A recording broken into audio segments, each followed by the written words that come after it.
What I got was pure Bette. Oh, yes. You're shooting this? Is this okay? Darling, let's try that again. Okay. She began by interviewing me. How's Marlon?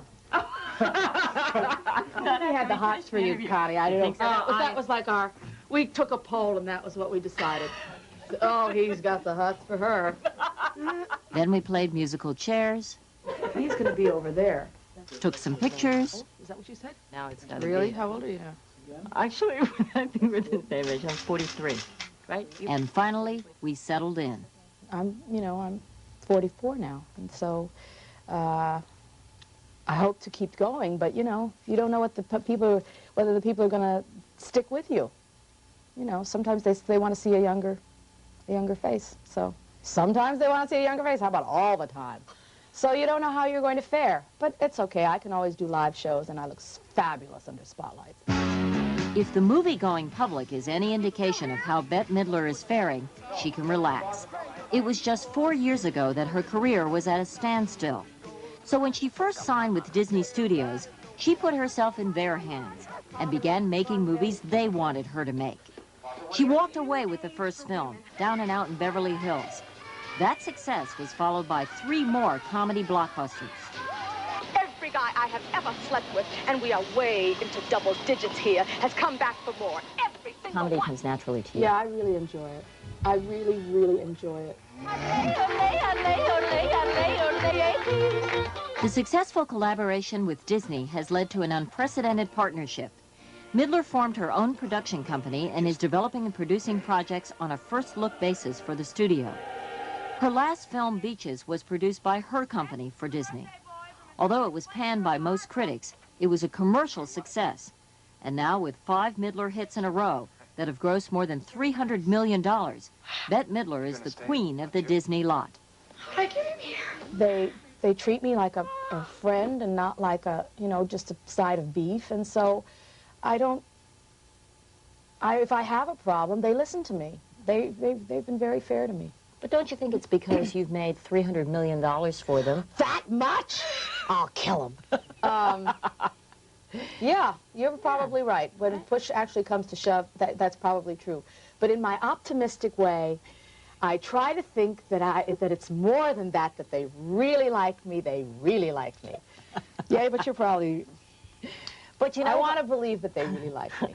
I'm sure. Gosh, you're a cynic. No, I know. But Disney Studios, I think, is different from other studios in that because you made $300 million for them. That much? I'll kill him. Where's mine? When you were making Stella... Where is mine? They never give you a nickel at the end. They never give you a bonus. Really? Well, sometimes they give you a watch, Well, it has Mickey Mouse on it. I love Mickey, too.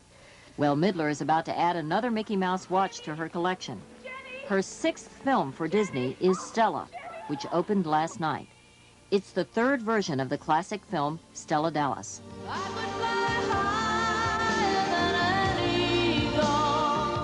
And her career continues to soar with the success of the soundtrack from Beaches. This song, The Wind Beneath My Wings, is Bette's first #1 record. So she's going to record a new album and take it on the road. She hasn't performed in front of a live audience in more than 5 years. Midler once described her old stage persona, the divine Miss M, as embodying everything you were afraid your little girl would grow up to be. But like it or not, Midler has grown up to be the embodiment of her own mother. Now that you're the mother, 3-year-old Sophie, do you see similarities between you and your mother? Very much so. My mother was quite a disciplinarian, and I find that that's the role that I've taken on too. And my husband doesn't like it. He says that I'm too into, I shake my finger too much, and I know that I do, but I can't stop. I don't know where this stuff comes from. I guess that's what it is. You do turn into your parents. Do you see your own rebelliousness in her? I do. I see a lot of myself in her. It fascinates me. Sometimes she says, no kisses. I say, no kisses? My God, all I want to do is give her a kiss. And it's like a knife in my heart. I never thought, you know, when she was 3 years old, she woke up the day of her birthday and she said, I don't want to be 3. And she burst into tears. And I had done this whole thing. We made these little ruffles. It was a clown theme, you know, and I'm struggling with the theme. What's the theme, the theme?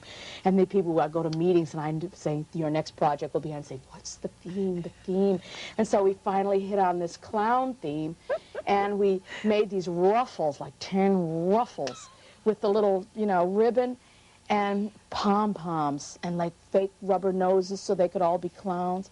And then she wakes up and she says, I don't want to be a clown. Well, I just about burst into tears. It was the most horrible thing. I said, I want a divorce. I told my husband, you take her. Go away. I couldn't deal with it. It was like the most heartbreak I had. It was terrible. I could not deal with it. I was like reduced to being a 3-year-old, too. So you cried. You didn't go, I'm going to strangle you. No, she really pushed the buttons. And, you know, it was I had done the wrong thing. You know, I never had a birthday party in my life until I was like 35 or something like that. So I'm acting all this stuff out through her. At least this time I did. But I know better now. I mean, I did learn a lesson. I have to tell them, I learned my lesson. So they don't start writing me letters. Here comes my fabulous husband, my handsome hunk of a husband. Her husband of 5 years is Martin von Hasselberg, a performance artist known professionally as Harry Kipper. My husband and I went on holiday this year. We met this fortune teller in Bangkok who told us that we were mates for life, and that for some reason I was a very blessed person. Do you think you and your husband will be mates for life? We are mates for life. After he said that, we knew it. So you can throw the prenuptial agreement out? I wouldn't go that far. Why'd you put ideas in his head? Yeah, I guess we probably could. You know, I read so many articles on you, and I decided that I love the rebelliousness in you, and I hate the boring in me, so... I'm so boring, please. I'm very fastidious and conservative in my private life. Really, I am. I have to convince you of this. Yeah, I know. I mean, excuse me, I'm not going to believe that. Oh, good. But it's true. It's I'm pretty domestic. I like sort of domestic things. I lead a very quiet life. You don't make trouble. Well, I'm getting to the point where I've got to make a little trouble. Really? Yeah. Because I just don't like the way things are going. I want to be active. The environment, for instance, is an issue that I'm very, very interested in, and I do a lot of recycling in my own home. I mean, I have recycling mania now, and compost mania, and so I'm interested, and I want to get involved in that. And so I'm not an environmental gorilla as yet, but I know I could be. And so that's what I'm moving towards. Do you think it's because you have children? Because absolutely. You don't want your child to grow up and not have anything left. No. You just don't want that. That's it. So you're going to become more politically active? I'm going to try. I know that your parents are gone and that you have a sister who died. Do you have a different vision of mortality today than you did before? Yeah. Do I have a different approach to my life since my parents are gone?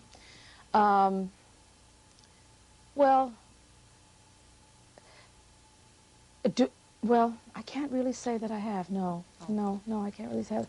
I've lost a lot of friends, I must say. I had some gay friends that have passed from AIDS. And the times that we live in are such terrible times. And you get so much news, so much bad news all the time, day and night, if you watch the news at all. That I don't really care anymore. I feel that this is a very hard thing to say because I don't think people are going to really want to hear this, but I feel like we're just ants on this earth. I feel like we're always fighting each other. I feel like there's no hope for any peace. I'm very happy about what happened in Eastern Europe, but I hope they don't just become like us. I hope that they have more art, more culture, and more education. I hope they're kinder to their minorities than we are. But you know, when you absorb so much bad news, you sort of feel hopeless. You really, really do. That's why I had to shut the television off finally. So, well, I'll never make it past 45 if I don't shut this off, because this is just too grim. It's very, very grim. I don't know. I do sound like such a stodgy old curmudgeon. I'm sorry, guys. Usually I get naked. Which could be ultimately more entertaining, but do you think that you are living an honorable, moral life today? I absolutely do. You don't surround yourself with too many materialistic things or whatever? No. Shower Sophie with all kinds of materialistic things? No, I don't. I don't. Really? I don't. I live a moderate life, and I think that's the way to live. I'm kind. I give to charity. I volunteer. I just do what I think you ought to do. And I know I sound really square because I don't drive a really fast car and burn a lot of fossil fuel. And I know I sound like a stick in the mud, but I think that this is the way I have to be in order to be happy with myself. So that's how I am. And I'm very angry that everybody isn't like me. At least a little bit. People shouldn't lie, and they shouldn't worship the dollar so much.